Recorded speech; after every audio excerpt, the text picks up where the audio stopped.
Olá, pessoal! Começaremos o vídeo 2 da série de estudo de reações inorgânicas, agora com o estudo das reações de simples troca ou deslocamento e reações de dupla troca.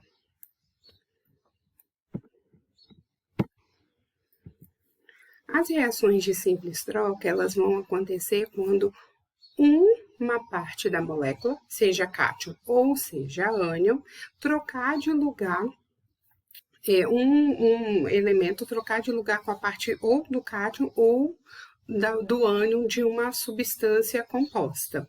Né? Aqui eu estou mostrando para vocês como isso acontece. Né? Eu tenho AB e eu tenho C sozinho. Se C trocar de lugar, por exemplo, com B, eu vou ter a formação de uma nova substância, no caso o AC, e o B vai ficar sozinho. Essa reação na qual eu troco apenas um único lugar, por exemplo, na molécula, né, seja o cátion ou seja o ânion, é chamada de uma reação de simples troca, ou de deslocamento, ou ainda de substituição. Nós temos o exemplo do ferro reagindo com uma solução de ácido clorídrico. O ferro, como sabemos, ele é um metal. Então, ele vai querer trocar de lugar com a parte catiônica da molécula do HCl, a parte mais positiva. Então, se o ferro trocar de lugar com o hidrogênio, o hidrogênio, então, vai passar a ser a substância simples dessa reação química. E sendo o hidrogênio um gás, eu consigo perceber isso de forma experimental com a liberação de um gás. Então, aqui do lado, vocês estão vendo um tubo de ensaio na qual aconteceu essa reação química. Então, ela realmente acontece na prática. E eu consigo perceber isso com a formação de bolhas ali ao longo do tubo de ensaio. Mas como é que eu consigo realmente perceber que uma reação química acontece ou não acontece e se eu não estiver fazendo essa reação na parte experimental? Se eu tiver, então, zinco reagindo com uma solução de sulfato de cobre, como é o que está acontecendo aqui embaixo, ó. Uma solução de sulfato de cobre, ela é azul e uma folha de zinco.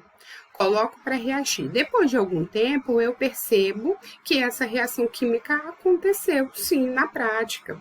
Porque houve a mudança de coloração e também a formação de um precipitado, né? Porque eu formo cobre metálico e aí, como ele é mais pesado, ele vai decantar. Agora, se eu tivesse o cobre reagindo com uma solução de sulfato de zinco, iria acontecer? Não, não iria acontecer. Por que o cobre não consegue trocar de lugar com o zinco, se o cobre for substância simples? Por quê? Isso tudo vai depender da fila de reatividade dos metais.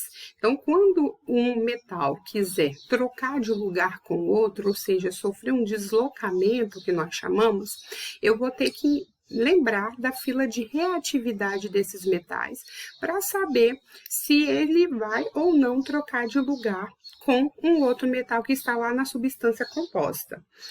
Os metais mais reativos são aqueles metais alcalinos ou alcalinos terrosos, são aqueles primeiros metais lá na parte da classificação da tabela periódica. Depois eu venho com alguns outros metais, principalmente os metais de transição, que são mais comuns, né, como alumínio, magnésio, zinco, crômio, por aí vai. Depois o hidrogênio. Por que o hidrogênio, que não é metal, aparece aqui? Porque o hidrogênio também troca de lugar com a parte catiônica de moléculas de compostos, tá, gente? Então, o hidrogênio ele também vai se comportar como um cátion. E por último, né, os metais bem menos reativos, ou seja, que são mais nobres, são cobre, mercúrio, prata, platina e ouro. Esses metais, então, eles quase não gostam de reagir, ou seja, tem baixíssima reatividade. Vamos para um exemplo?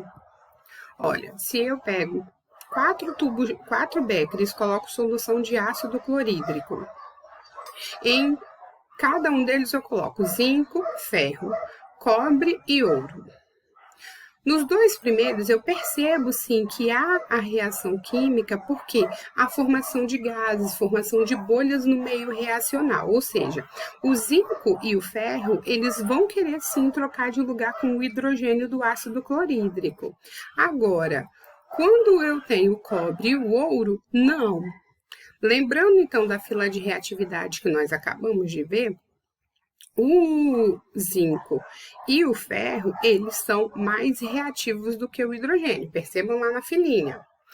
Já o cobre e o ouro são mais nobres, então não vão querer trocar de lugar com o hidrogênio. Para as reações, então, de deslocamento envolvendo não metais. Os não metais, eles têm a propriedade de formar a parte aniônica de uma molécula. Então, eu posso trocar tanto a parte catiônica, como nós vimos na fila de reatividade dos metais, quanto na parte aniônica com os não metais, principalmente aqueles não metais da família 7A, os halogênios. Então, se eu tiver cloro reagindo com brometo de sódio, essa reação realmente vai acontecer, como a gente está vendo aqui embaixo nas imagens. Agora, quando for o contrário, o bromo reagindo com uma solução de cloreto de sódio, essa reação química não vai acontecer, ou seja, o cloro consegue trocar de lugar com o bromo, mas o contrário não é verdadeiro, o bromo não consegue trocar de lugar com o cloro. Por que será? Quando a gente olha para a fila de reatividade dos não metais, essa fila de reatividade, ela se confunde ou é a mesma que a fila da eletronegatividade, ou seja, quanto mais eletronegativo for um não metal, mais ele vai ser reativo. Então, o cloro, ele é mais reativo do que o bromo, então ele vai sim trocar de lugar. Agora, o bromo, sendo menos reativo ou menos eletronegativo, não vai trocar de lugar. Já nas reações de dupla troca, as reações de dupla troca, elas acontecem quando eu vou trocar cátions e ânions ao mesmo tempo. Então, olha lá na minha imagem, eu vou trocar cátions e ânions de substâncias já compostas, tá? Ou seja, substâncias maiores. Um exemplo é a reação entre o nitrato de chumbo 2 e iodeto de potássio. Eu vou trocar os dois de lugar. Então, o chumbo vai trocar de lugar com o potássio e o iodo vai trocar de lugar com o nitrato. Então, vai como se fosse uma dança das cadeiras. E eu consigo perceber isso de forma experimental, olhando aqui para a imagem aqui embaixo, ó, tanto a solução de nitrato de chumbo 2 quanto de iodeto de potássio, elas são incolores. Quando eu misturo essas duas soluções, vai haver a formação de um precipitado amarelo, né? Então, houve formação de precipitado, já é uma evidência que a reação química aconteceu. E ainda mudança de coloração, também uma outra evidência de que a reação química aconteceu. Então, para eu saber se uma reação de dupla troca acontece ou não, eu preciso observar algumas coisas. A primeira delas é de que esse novo produto que vai ser formado, ele precisa ser separado do produto que é formado junto com ele. Então, é uma evidência interessante de que uma reação de dupla troca está acontecendo é a formação de um precipitado ou de uma substância insolúvel no meio, tá? Então, quando eu tenho ali, por exemplo, aqueles exemplos, né? No primeiro exemplo, se vocês perceberem, eu tenho uma setinha para baixo, no sulfeto de prata. O que é essa setinha para baixo? Significa que essa reação está acontecendo com formação de precipitado, né? Ou seja, uma substância que é insolúvel no meio. Já o outro produto, que é o nitrato de sódio, é uma substância solúvel no meio, ou seja, vai haver a formação de uma solução dessa substância. No segundo exemplo, entre o carbonato de sódio mais ácido clorídrico, há a formação de CO2, e vocês estão vendo uma setinha para cima. Isso significa, essa setinha, de que está havendo a formação de gás no meio reacional. tá? Então, se houve formação de gás no meio reacional, ok, essa reação química acontece. Já no terceiro exemplo, entre o cloreto de potássio e o nitrato de sódio, vocês percebem que não há nenhuma evidência, porque eu troquei tanto cátions e ânions de lugar, mas como eu estou fazendo essa reação em solução aquosa, todo mundo continua exatamente do mesmo jeito e eu não consigo fazer a separação entre eles, então essa reação química na prática, ela não acontece. Para então a gente resumir essa história de quando uma reação de dupla troca efetivamente acontece, eu tenho dois fatores experimentais ou evidências experimentais que mostram se aconteceu ou não a reação química. O primeiro deles é a formação então de um precipitado ou uma substância que seja insolúvel no meio, e o segundo é a formação de uma substância mais volátil ou gasosa, né? Com relação às substâncias insolúveis, a gente terminou de ver as funções inorgânicas e principalmente em base e em sais, a gente fez o estudo de quais então eram substâncias insolúveis em água, né? Já que a água é geralmente o meio reacional.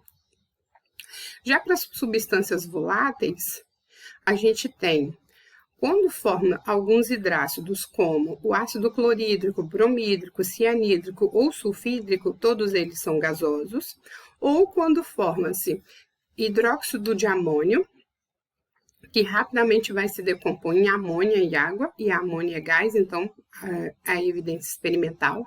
Se formar ácido carbônico, que também se decompõe em CO2 e água, ou ácido sulfuroso, que vai se decompor em SO2 e água. Observe as setinhas para cima, sempre mostrando que há a formação de uma substância gasosa. Outros exemplos, então, na reação entre o sulfeto de sódio e o ácido nítrico, vai haver a formação do ácido sulfídrico e que é essa substância gasosa, setinha para cima. No exemplo de baixo, eu tenho uma reação química de um sal, né, sulfato de potássio com ácido clorídrico, formando gás carbônico, que vai se decompor, né, em CO2 e água, mostrando também que há a formação de uma substância gasosa no meio e que essa reação química acontece na prática. Tá bom, pessoal? Ficamos por aqui.